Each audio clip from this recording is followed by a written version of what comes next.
So you've set up your brand new PowerApps form with the controls and everything on it, and now you've decided you want to run the form. So if I run this form, and you can see that there's no controls on there, and I'm getting this thing in the middle saying no item to display.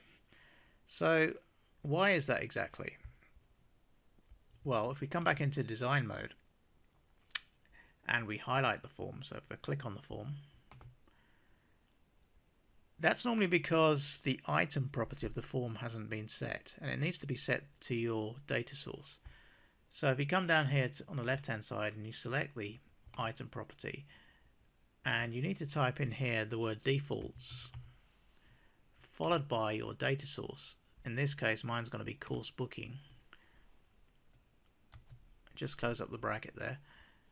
Now if I run the form, you can see that the controls are showing, and I can type something in or select items.